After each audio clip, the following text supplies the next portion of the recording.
अर्थ जग का जो किया उपकार है, उसके लिए जिन वाणी माँ को वंदना शत बार है, वंदना शत बार।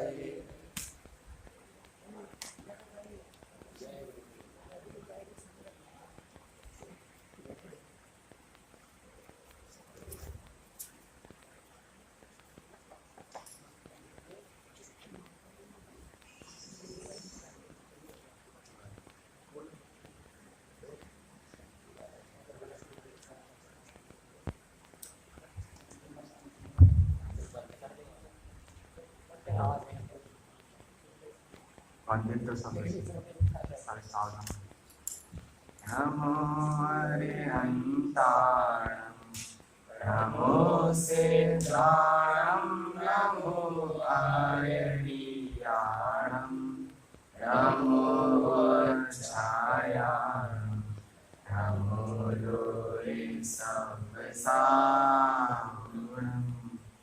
मंगलम भगवान वीरो मंगलम गौतमो गणि मंगलम कुंद कुंदाय जैन धर्मोस्तु मंगलम सर्वमंगल मांगल्यम सर्वकल्याणकारिकम प्रधानम सर्वधर्माणां जैनम जयतु शासनम जैनम जयतु शासनम। तीन भुवन में सार वीतराग विज्ञानता शिव स्वरूप शिवकार नमो प्रयोग समारिके। ठीक है, अष्टांगी का महापर्व चल रहा है और आज एक विशेष चतुर्दशी का भी पर्व है। तो पर्व में हमें क्या करना चाहिए? पर्व अर्थात पवित्र अवसर। किस चीज का पवित्र अवसर? मंगल कार्य करने का पवित्र अवसर। तो वो मंगल कार्य क्या है? तो हमारे लिए एकमात्र मंगल कार्य क्या है? अपने आत्मा का कल्याण करना। इससे बड़ा कार्य तो हमारे लिए कोई है ही नहीं। सबसे श्रेष्ठ कार्य क्या है? आत्म कल्याण ही हमारे लिए सबसे श्रेष्ठ कार्य है। तो अब ऐसा पवित्र अवसर भी चल रहा है, तो हमें हमारा प्रयोजन भी मंगल कार्य करना है। तो इससे अच्छा मौका हमें कब मिलेगा मंगल कार्य करने का? तो ऐसे ही हम उस आत्मा का कल्याण कैसा करें, उसकी चर्चा आज हम छैडाला जी के आधार से करेंगे। छैडाला क्या है? छैडाला जैन समाज में सर्वाधिक प्रचलित जो ग्रंथ है उनमें से एक ग्रंथ छैडाला जी है। इसके रचयिता पंडित दौलत राम जी थे। तो अगर हम पहले हम थोड़ा सा सामान्य परिचय लेकर और इस ग्रंथ का करते हैं। तो इसके रचयिता पंडित दौलत राम जी थे। पंडित जी का जन्म 1855-56 के मध्य शासनी जिला हाथरस में हुआ था। उनके पिता का नाम टोडरमल जी था। वे गंगटवाल गोत्रीय पल्लीवाल जाति के थे। पंडित जी ने अपने जीवन में 2 कृतियां लिखी, दौलत विलास, और एक कहें तो उनकी कीर्ति का जो स्रोत था, जिनसे उनको जन जन ने जाना पहचाना, ऐसे सन 1891 में रचित छैडाला नामक कृति। तो इस प्रकार हमने लेखक परिचय जाना। अब तो ये छैडाला कृति इतनी बहुप्रचलित क्यों हुई? आखिर ऐसा क्या है इस कृति में कि ये पूरे जैन और कह सकते हैं कि जैनता समाज में बहुत व्यापी है। और जो जैन समाज में हर एक व्यक्ति अपने जीवन में एक बार तो कम से कम एक बार तो इस कृति को जरूर पढ़ता है। तो ऐसा इस कृति में क्या है? तो सबसे बड़ी बात तो इसमें क्या है कि इसमें मोक्ष मार्ग का उपाय है। इसमें मोक्ष मार्ग का उपाय तो हम इसको क्या बोलते हैं? छोटा समय सार भी बोलते हैं। समय सार क्या जो आचार्य कुंद द्वारा रचित है, उसमें क्या मोक्ष प्राप्ति का उपाय, इसमें भी मोक्ष प्राप्ति का उपाय है। सबसे बड़ी बात इसमें संक्षेप रूप में उस मोक्ष प्राप्ति का उपाय है। इसलिए एक विशेषण और इसको दिया जाता है, गागर में सागर भरने का काम दौलत राम जी ने इस कृति में कहा है। गागर में सागर कैसे भरा है? तो जैसे लिखते हैं कि दोहा आता है कि सूरदास के दोहरे जो नाविक के तीर देखन में छोटे लगे नाव का गंभीर। वैसे ही ये जो इसमें छंद दौलत राम जी ने लिखे हैं, वो छंद अपने आप में संक्षिप्त होते हुए भी विशेषता को लिए। उनका भाव इतना गहरा है कि इस पे कई टीकाएं इसमें सम्मिलित हो जाती हैं, कई ग्रंथ इसमें आते हैं। और क्या है इस छैडाला में? इसमें हमारी तुम्हारी सबकी कहानी है। इसमें मेरी कहानी है, मेरी निगोज से लेके मोक्ष प्राप्त करने तक की कैसे अवस्था एक जीव की होती है, उसमें इसका वर्णन आया है।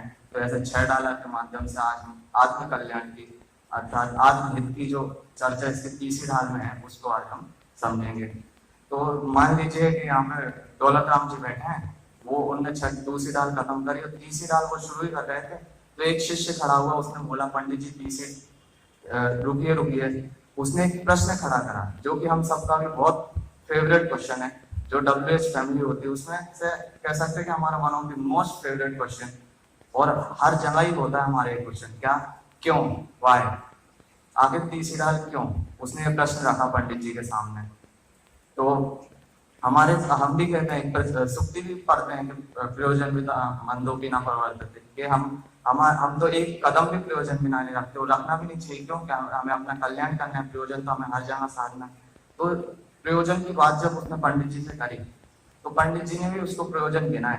वो प्रयोजन कैसे गिनाए, तो सबसे पहले तो उन्हें प्रयोजन गिनाया जो पहली डाल के दूसरे छंद के पहली लाइन है, क्या, जय भुवन में जीव आनंद सुख चाहे दुख दे भयवन। क्या, कि हमारा मुख्य प्रयोजन क्या है, जो हमारा हर एक प्रयोजन होता है कि सुख की प्राप्ति करना और दुख का नाश करना, वो हमारा मुख्य प्रयोजन होता है। हम हर कार्य इसी के लिए करते हैं, लेकिन क्या वास्तविक सुख हमें वहां प्राप्त होता है? तो आज उसकी चर्चा आज हम तीसरी ढाल में करेंगे।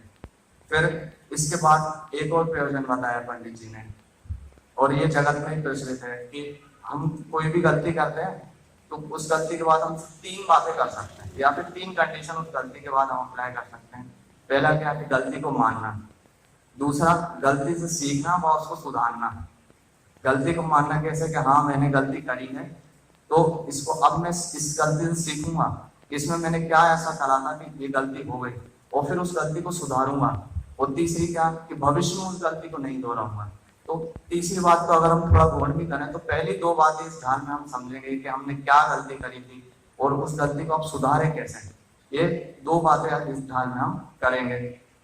और प्रयोजन अगर हम देखें तो हम इस जगत में 4 पुरुषार्थ करते हैं, धर्म अर्थ काम मोक्ष। वहां भी न्याय दीपिका में क्या होता है, निश्चय परम पुरुषार्थ है, कि मोक्ष ही हमारा परम पुरुषार्थ है। मोक्ष में भी हम मोक्ष क्यों, क्योंकि हम मोक्ष में मानते हैं कि हमें सुख की प्राप्ति हो जाएगी, तो हम मोक्ष को करेंगे, इसलिए वहां पे परम पुरुषार्थ मोक्ष को बताया। और एक और श्लोक प्रचलित है, कौन सा, कला बहत्तर पुरुष की तामे 2 सरदार, एक जीव की जीविका दूजो आत्मोद्धार। कि वहां भी आत्मोद्धार की चर्चा करी है कि आत्मोद्धार बिना इस जीव का कुछ नहीं हो सकता है। तो ऐसे आत्मोद्धार की बात भी इस तीसरी ढाल में करी है, इसलिए हमें तीसरी ढाल पढ़नी अत्यंत आवश्यक है। क्योंकि जैसे मानिए उदाहरणार्थ, एक व्यक्ति जो पहले के वैद्य होते थे ना, आजकल के डॉक्टर को तो हमें अपनी बीमारी बतानी पड़ती, कि पहले के जो वैद्य होते थे वो हमारा हाथ पकड़ के हमें तकलीफ बताते थे, तुम्हें ये तकलीफ है, इतने ज्ञानी होते थे। तो जैसे मान लीजिए एक मरीज वैद्य के पास गया, तो वैद्य ने उसका हाथ पकड़ा और उसको बता दिया कि तुम्हें पेट में दर्द हो रहा है, क्यों, फिर उसका कारण भी बता दिया, तुमने उल्टा सीधा खाया होगा इसलिए तुम्हें पेट में दर्द हो रहा है। ऐसे पंडित जी ने हमें बता दिया कि तुम इस 4 संसार में घूम रहे हो ना, तो संसार दुख का ही घर है, इसलिए तुम्हें दुख हो रहे हैं। और फिर उसका कारण भी गिना दिया। क्या कारण गिनाया, कि तुमने आग्रही तो ग्रहित मिथ्यात्व को अपना रखा है, इनके वश हो गए, इसलिए तुम्हें दुख का कारण, इसलिए इस संसार में भटक रहे हो और दुख प्राप्त कर रहे हो। अब उस जो गलती कर दी ना अभी तक में, अब उस गलती को सुधारो। अब मैं जो बात कहने वाला हूँ तीसरी ढाल में, उसको तुम अपनाओगे, उसको पालन करोगे, उसका आचरण करोगे, तो तुम निश्चित ही सुख को प्राप्त करोगे। तो और सुख को प्राप्त करोगे। अब एक और बात, तीसरी ढाल लिखने का इशारा पंडित जी ने दूसरी ढाल के अंतिम छंद में भी कहा। क्या कहा, इत्तेषम मिथ्या चारित्र त्याग अब आत्म के हित पंथ लाभ। इसमें तीसरी ढाल का इशारा कैसे आया कि अब जो गलती थी ना, मिथ्या दर्शन, मिथ्या ज्ञान, मिथ्या चारित्र, अब उसको त्यागो और आत्म के हित में लगो। अब प्रश्न यहाँ से उठता है कि वो आत्मा का हित क्या है। उठेगा, सहज ही प्रश्न है कि आपने कहा कि आत्मा के हित में लग जाओ, तो अब वो आत्मा का हित क्या है। और अब आत्मा का हित करना है तो उससे पहले भी प्रश्न उठेंगे। क्या प्रश्न उठेंगे, अब हित जिस चीज का करना है ना, अब वो आत्मा क्या है। और फिर 2 प्रश्न जब हम श्लोक पढ़ लेंगे ना, उसके बाद भी उठेंगे। तो ऐसे 4 प्रश्न हमारे सामने तैयार होंगे, उन पे हम चर्चा करेंगे आज। तो चलिए एक बार इस पहले छंद का हम पाठ कर लेते हैं। 6 डाला ग्रंथ है, उसमें पेज नंबर 41 और नरेंद्र छंद है, जिसको जोगी रासा भी कहते हैं, तो उसका पाठ हम करते हैं। आत्म को हित है सुख सो सुख आकुलता बिन कहिए, आकुलता शिव मानी न ताते शिव मग लाग्यो चाहिए। सम्यक दर्शन ज्ञान चरण शिव मग सोध विद विचारो, जो सत्यार्थ रूप सुनिश्चय कारण सो व्यवहारो। देखिए इस तीसरे ढाल के ऊपर जो भूमिका रूप जो लाइन लिखी ना, उसमें भी इसी बात की चर्चा करिए कि इस जो ये ढाल कहूंगा इसमें आत्महित की सच्चे सुख की वो सच्चा सुख कहाँ प्राप्त होगा, ऐसे ही 3 चीजों को मैं बताऊंगा। ऐसा दौलत राम जी इसमें कहते हैं। तो इसका सामान्य अर्थ हम देखें तो आत्म को हित, तो आत्म को अर्थात आत्मा का हित, कल्याण, सुख, उसका कल्याण क्या है, वो सुख है। अब उस सुख भी ऐसा वैसा सुख नहीं, उसके पीछे एक विशेषण डाला। क्या विशेषण आगे लगता है, लेकिन पीछे बताया कि कैसा, कि आकुलता बिन कहिए, कि वो सुख निराकुल होना चाहिए, आकुलता के बिना होना चाहिए, तभी आत्मा का कल्याण होगा। और फिर नीचे बताया। तो अब यहाँ पे 2 प्रश्न हमारे सामने खड़े थे, कौन कौन से, आत्मा क्या है, आत्मा का हित क्या है। अब एक का तो उत्तर मिल गया कि आत्मा का हित सुख है। अब वो सुख, अब एक और प्रश्न खड़ा हुआ कि अब वो सुख कहाँ मिलेगा। अब हमें तो अपना कल्याण करना है ना, तो सुख से कल्याण होगा। अब वो सुख मिलेगा कहाँ, तो अगली लाइन में उसका भी उत्तर दिया कि आकुलता शिव मायना ताते। देखिए सेम विशेषण इसके पहले भी लगा है, शिव माई में भी वही शर्त रखी कि आकुलता नहीं होनी चाहिए। शिव माई अर्थात मोक्ष, तो वो मोक्ष में सुख मिलेगा और वो भी आकुलता रहित ही मिलेगा। फिर इसलिए शिवमग लाग्यो चाहिए। शिवमग अर्थात मोक्ष मार्ग में, लाग्यो अर्थात लगना, और चाहिए अर्थात कि हमें रूप प्रवर्तन करना चाहिए, मोक्ष मार्ग में हमें अग्रसर होना चाहिए। तो अब यहाँ से फिर प्रश्न खड़ा हुआ कि वो मोक्ष मार्ग क्या है। तो इस सम्यक दर्शन ज्ञान चरण शिव मक्सो उद्योगिक विचारो। अब यहाँ क्या अगर सामान्य हम समझे कि सम्यक दर्शन, सम्यक ज्ञान, सम्यक चार्य, 3 मोक्ष मार्ग है। अब तो ये 3 हो गए ना, एक सम्यक दर्शन का मार्ग, एक सम्यक ज्ञान का मार्ग, एक सम्यक चार्य का मार्ग, और आगे लिखा द्विविध। तो फिर ये कैसे जमेगा। तो देखिए उन पद के बीच में डैश लगा है, मतलब वो एक संपूर्ण पद है। तो सम्यक दर्शन, सम्यक ज्ञान, सम्यक चार्य, तीनों की एकता मोक्ष मार्ग को गई है। इन तीनों की एकता को मोक्ष मार्ग कहा गया है। तो फिर बात वही है कि इन तीनों की एकता को मोक्ष मार्ग का मतलब एक मोक्ष मार्ग हो गया।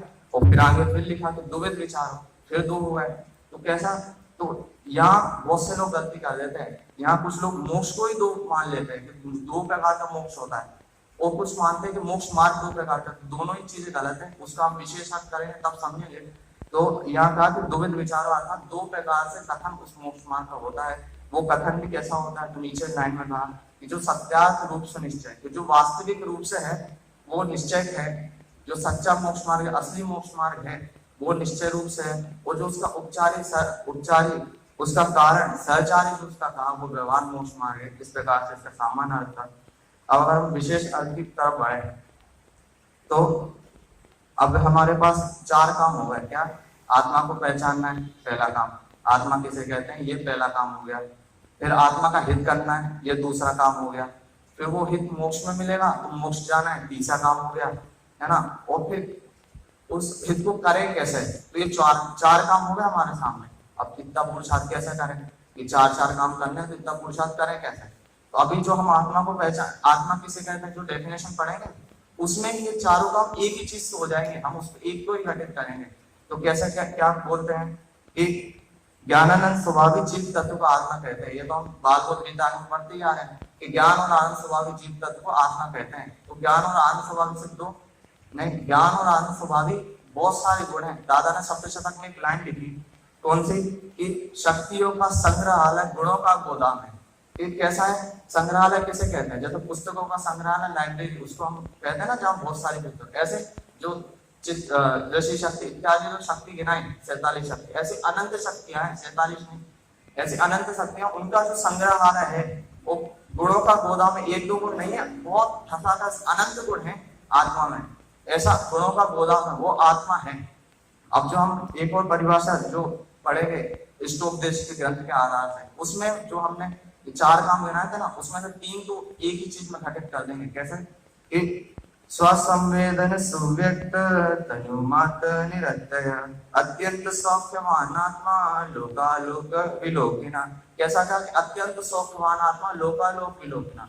तो वो आत्मा कैसा है, लोकालोक विलोकिना। लोक अर्थात 6 द्रव्य जहाँ रहते हैं, आलोक अर्थात 6 द्रव्य की उपस्थिति जहाँ नहीं रहती, एकमात्र लोकाकाश। ऐसे लोकाकाश और अलौकिकाश को जानने वाला जो है वो आत्मा है। फिर एक और विशेषण था अत्यंत सौख्यवान आत्मा, कि जो अत्यंत सुख वाला आत्मा है ना, वो है जो अत्यंत सौख्यवान है, सुख स्वभाव वाला है, वो आत्मा है। और वो आत्मा कैसा है? निरंतर अर्थात अविनाशी है, नाश को प्राप्त होने वाला नहीं है।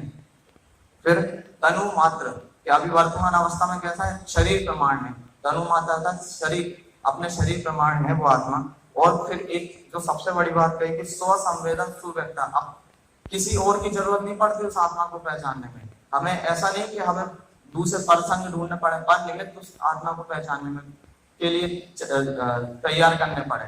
स्व संवेदन से व्यक्त होता है वो आत्मा, कि स्व संवेदन से व्यक्त होता है, स्व अनुभव से, स्वयं की परिणति से ही वो आत्मा ही आत्मा को प्रकट करता है। ऐसी अवस्था है वो आत्मा की।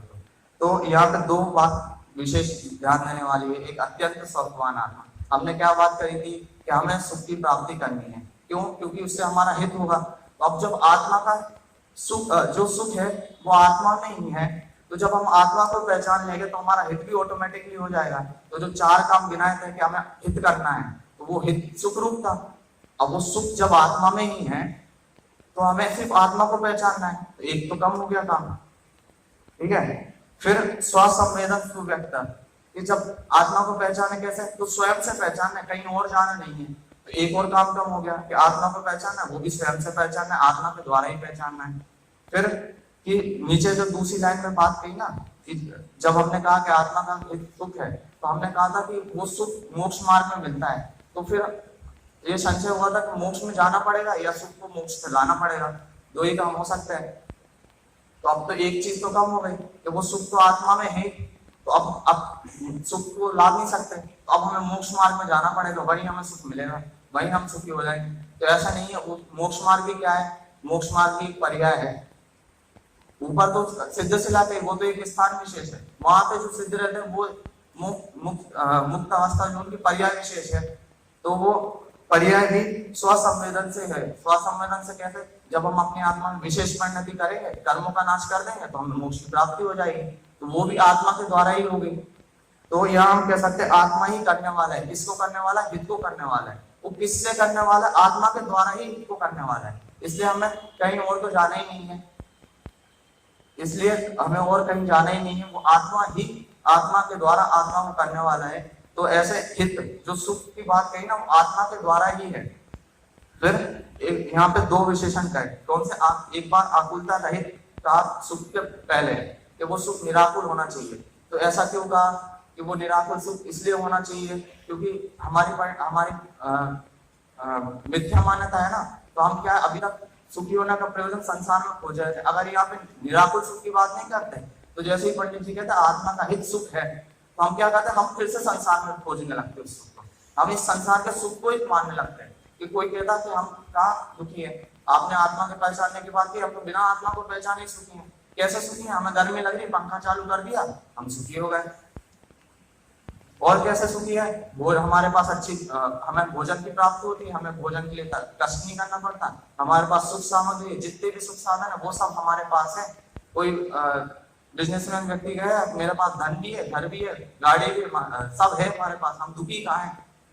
आप कह रहे हो ना कि वो निराकुल सुख है, तो हमें तो आकुलता है ही नहीं। और फिर एक विशेषण था आकुल शिव मोक्ष में भी आकुलता नहीं, इससे पहले एक विशेषण था। तो ऊपर जो दोनों विशेषण है वो इसी बात को बताने के लिए कि कोई संसार में नहीं ढूंढने लग जाए, वो सुख भी मोक्ष में मिलेगा, वो सुख भी निराकुल होगा, वो संसार का सुख नहीं होगा। जो संसार में सुख है वो तो सुख है ही नहीं, वो तो सुखाभास है, मृग मरीचिका के समान है। कैसे कि मृग को पानी लगता है कि वहां पानी है, लेकिन वहां बालू होती है। ऐसी संसार में हमें लग रहा है कि हम सुखी हैं। और एक और बात, अगर हम सोचे अगर संसार में हम सुखी होते हैं तो अभी तक इतना टाइम तक हम पल पल में दुखी हो जाते, वो क्यों होते हैं? हम जैसे मान लीजिए कि गर्मी में तो वो पंखा अच्छा लगता है, हमें ऐसा लगता है कि हम आकुलता से रहित हो रहे हैं, लेकिन वही पंखा ठंडी में बुरा लगने लग जाता है, अनिष्ट लगने लग जाता है।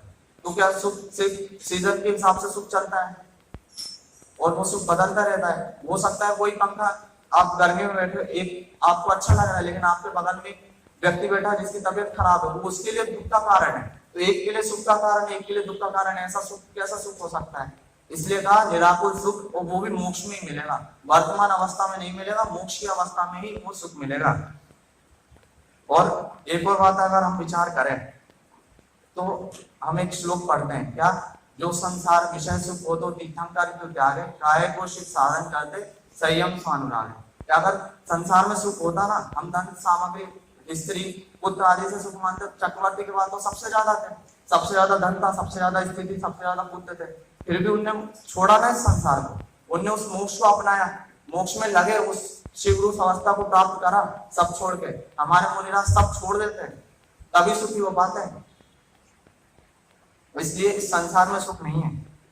और फिर एक और प्रश्न यहाँ पे उठा सकते हैं हम कि ऐसा क्या है इस संसार में कि हम सुखी नहीं हो पाते, और मोक्ष में ऐसा क्या है कि हम सुखी हो जाते हैं। तो संसार में आकुलता है। अब आकुलता कैसे होती है, तो दादा एक लाइन लिखते, फेर फार की बुद्धि आकुलता की जननी है, कि हम पल पल में यहाँ फेर फार करना चाहते हैं। पंखा अच्छा नहीं लग रहा था तो हम उसको बंद करना चाहते थे, पंखा अच्छा लगता है तो उसको चालू करना चाहते हैं। क्या करते हैं हम, पर पदार्थों में एकत्व ममत्व करते हैं तो भोक्तत्व की बुद्धि करते हैं, ये मेरा, ये मैं हूँ, शरीर में हूँ, ये मेरे हैं, मैं इनको करने वाला हूँ, मैं इनका करता रहता हूँ, मैं उनको भोगने वाला हूँ, ऐसी बुद्धि करते, इसलिए संसार में सुखी नहीं हो पाते। और मोक्ष में कैसी बुद्धि करते हैं, तो पर के हिसाब से देखो मोक्ष में कैसी बुद्धि करते हैं, तो जगत का जगत का सभी परिणाम अरे पूर्णता पूर्ण व्यवस्थित है, नहीं करना है कुछ भी हमें, क्योंकि वह पूर्ण व्यवस्थित है। कि जगत का सब, ये पर के हिसाब से कि हमें पर का तो कुछ करना ही नहीं है, वो सब व्यवस्थित है। ऐसी बुद्धि जब हम मोक्ष मार्ग में लगते हैं तो ऐसी बुद्धि हमारी होती है, इसलिए हमें निराकुल सुख की प्राप्ति होती है। तो हमें कुछ करना नहीं है। और फिर स्वयं की बात तो रह गई ना कि हमें स्वयं का तो कुछ करना ही पड़ेगा, तो दादा लिखते हैं कि स्वयं का भी कुछ नहीं करना, स्वयं का भी परिणामन पूर्णता पूर्ण व्यवस्थित, हमें उसका भी कुछ करना नहीं है, विकल्प भी नहीं लाना उसका, ऐसी बुद्धि हमारी होती है, इसलिए हमें मोक्ष में निराकुल सुख की प्राप्ति होती है। फिर तो ऐसे दो लाइन का अर्थ हुआ कि आत्म को हित है सुख, आत्मा का हित सुख है, वो सुख निराकुल सुख है, वो मोक्ष में ही मिलेगा। इसलिए क्या करना, अब मोक्ष में लगना। अब प्रश्न उठता है कि वो मोक्ष मार्ग कैसा है, तो सम्यक दर्शन, सम्यक ज्ञान, सम्यक चारित्र की एकता रूप वो मोक्ष मार्ग है। रत्नज्ञान शास्त्राचार्य जी के तीसरे श्लोक में कहा कि सम्यक दर्शन, सम्यक ज्ञान, सम्यक चारित्र ही मुक्ति का मार्ग है, ऐसा धर्मेश्वर ने कहा है, धर्म के ईश्वर ने कहा है, हमारे सर्वदेव ने कहा है। और इसके अलावा जो है वो सब संसार का मार्ग है। देखिए मैं दो वाक्य कहता हूँ, ध्यान दीजिएगा कि रत्नत्रय ही मुक्ति का मार्ग है, वो मुक्ति का मार्ग ही रत्नत्रय है। क्या अंतर हुआ कि जैसे हम कहें कि इरेजर मिटाने के ही काम आते हैं, काम आता है, वो मिटाने के काम इरेजर ही आता है। तो हम इरेजर के अलावा किसी और चीज से मिटा नहीं सकते, और इरेजर से मिटाने के अलावा कुछ नहीं कर सकते। ऐसे रत्नत्रय के अलावा हम किसी और चीज से मुक्ति को प्राप्त कर नहीं सकते, और रत्नत्रय से मुक्ति के अलावा और किसी चीज को प्राप्त नहीं कर सकते हम। इसलिए कहा सम्यक दर्शन, सम्यक ज्ञान, सम्यक चारित्र की एकता वो मुक्ति का मार्ग है। और फिर उसको द्विविध विचारो, उसको दो प्रकार का विचारना, पहले ही मना करा था कि दो प्रकार का नहीं विचारना, उसका कथन दो प्रकार से है। कैसा कथन है, एक निश्चय रूप कथन है और एक व्यवहार रूप कथन है। तो व्यवहार रूप भी कैसा कथन है, निश्चय का सहचारी रूप से कथन है कि जो सत्यार्थ रूप है, वास्तविक रूप है, जो असली, जो आत्माश्रित परिणति है, उसको निश्चय मोक्ष मार्ग का है। आत्माश्रित परिणति अर्थात जो आत्मा से प्रकट होने वाली बात है, जो वही वास्तविक मोक्ष मार्ग है, ऐसा वो निश्चय मोक्ष मार्ग है। और उसका जो देव शास्त्र गुरु द्वादशांग का ज्ञान और छठकाय जीवों की रक्षा इत्यादि जो निमित्त है, शुभ है, उसके व्यवहार सहचारी कारण क्या है, उनको वास्तविक मोक्ष मार्ग नहीं जानना चाहिए। फिर निश्चय मोक्ष, फिर यहाँ पे एक भावार्थ में 6वें नंबर का पॉइंट दिया है, जो कि हम कहें कि जो लाइन लिखी ना आखिरी की दो लाइन, वही सेम लाइन गद्य में तोडरमल जी ने मोक्ष मार्ग प्रकाशक के 7वें अधिकार के उभयावासी प्रकरण में लिखी, और वही दो लाइन के पद में दौलत राम जी ने यहाँ लिखी। क्या लाइन लिखी कि मोक्ष मार्ग तो दो प्रकार का, तो कहीं दो नहीं है, किंतु मोक्ष का निरूपण दो प्रकार से है। जहाँ मोक्ष के रूप में सच्चे मोक्ष मार्ग की प्ररूपणा की है वह निश्चय मोक्ष मार्ग है, तथा जहाँ जो मोक्ष मार्ग तो नहीं है किंतु मोक्ष मार्ग का निमित्त है अथवा सहचारी है, उसे उपचार से मोक्ष मार्ग कहा है। कि जो निर्मल आत्माश्रित परिणति है वही वास्तविक मोक्ष मार्ग है, और जो उसका निमित्त कारण का है वो असत्यार्थ होने से उसको व्यवहार से मोक्ष मार्ग कहा है। तो निश्चय मोक्ष मार्ग को और हम क्या कह सकते हैं, निश्चय मोक्ष मार्ग को शुद्ध कह सकते हैं, मुक्त कह सकते हैं, वास्तविक कह सकते हैं, सत्यार्थ कह सकते हो। व्यवहार मोक्ष मार्ग को अशुद्ध, गौण, उपचारी, निमित्त और असत्यार्थ मोक्ष मार्ग, इस तरीके से हम कह सकते हैं। तो अब यहाँ पे दो बात हमने समझी, एक निश्चय और व्यवहार है। तो अब ये इनको किसमें क्या कहते हैं, इसको हम संक्षेप में समझते हैं कि दो चीज होती है, एक प्रमाण और एक नय। जो वस्तु को सर्व रूप से ग्रहण करे उसको प्रमाण कहते हैं, और नय किसे कहते हैं, जो एक अंश को ग्रहण करे, किसी एक अपेक्षा से बात कथन करे, उसको नय कहते हैं। तो ऐसे नय के बहुत सारे भेद होते हैं जो हमें नय चक्र आदि ग्रंथों से पढ़ने चाहिए। फिर यहाँ दो नय की बात की, एक निश्चय नय और एक व्यवहार नय। तो निश्चय नय मतलब क्या कि जो सत्यार्थ रूप निरूपण करे, जो मिट्टी के घड़े को मिट्टी का घड़ा कहे वो उसको निश्चय कहते हैं। और व्यवहार किसको कहते हैं, तो जो घी के संयोग होने से उसको घी का घड़ा कहे, जो असत्यार्थ रूप से कहे उसको व्यवहार मोक्ष उसको व्यवहार कहते हैं। अब यहाँ हमारे सामने कुछ प्रश्न उठ सकते हैं कि निश्चय, आपने सिर्फ निश्चय मोक्ष मार्ग को ही वास्तविक मोक्ष मार्ग क्यों कहा, व्यवहार मोक्ष मार्ग को वास्तविक क्यों नहीं कहा। तो इसका देखिए, पहला तो ये कि निश्चय मोक्ष मार्ग उपादान कारण। उपादान कारण कैसा है कि हमने समझा था कि वो जो सुख हमें प्राप्त करना है, आत्मनित्य करने के लिए जो सुख करना है वो आत्मा में है। जब वो सुख आत्मा में है तो आत्मा के द्वारा ही प्राप्त होगा, तो वो आत्मा क्या हुआ, उपादान कारण हुआ। और उसमें जो निमित्त कारण बने, जो देवशास्त्र गुरु इत्यादि बने, वो निमित्त कारण है। इसलिए जो उपादान रूप से कारण कहा था वो निश्चय, तो इसलिए निश्चय को पहले कहा और व्यवहार को वहां पे बाद में कहा। और निश्चय क्या करता है, निश्चय एक द्रव्य की परिणति को उसी रूप कहता है, ये सम्यक दर्शन आत्मा के आशय से ही कहेगा। और व्यवहार क्या कहेगा कि एक द्रव्य की परिणति को दूसरे द्रव्य की परिणति में मिलाकर कहता है, कि उसको देव शांत रूप आदि के शब्दार्थ पूर्वक सम्यक दर्शन कहेगा।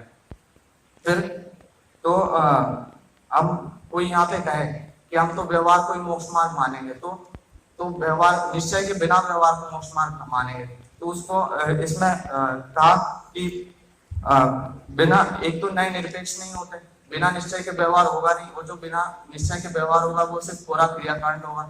और दूसरी बात, अगर फिर भी उसे नए मानेंगे तो उसे व्यवहारवासी के नए मानेंगे।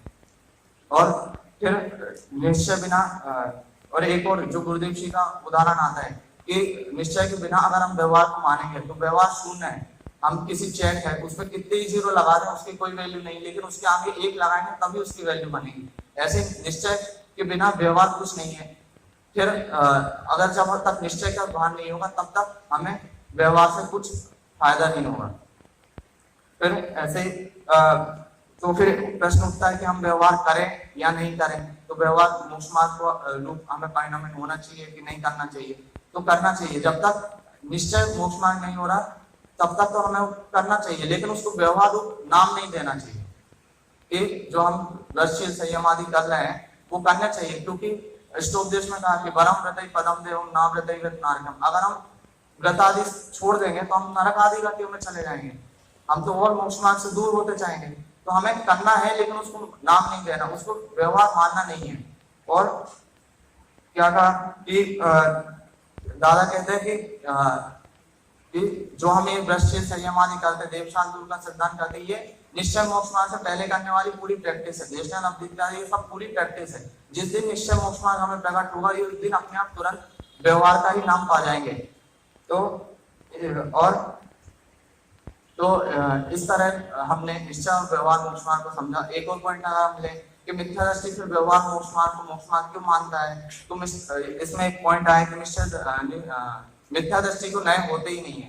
क्यों मिथ्या दृष्टि को नए होते ही नहीं है? नए किसका विषय है? नए भाव शुद्ध ज्ञान का विषय है। और उसमें 5 प्रकार से हम भाव शुद्ध ज्ञान को समझते हैं, शब्दार्थ, न्यायार्थ, मतार्थ, आगमार्थ। और तो इसमें जो मिथ्या दृष्टि उसको नए का भान ही नहीं होता, इसलिए वो उसको व्यवहार रूप मान लेता है।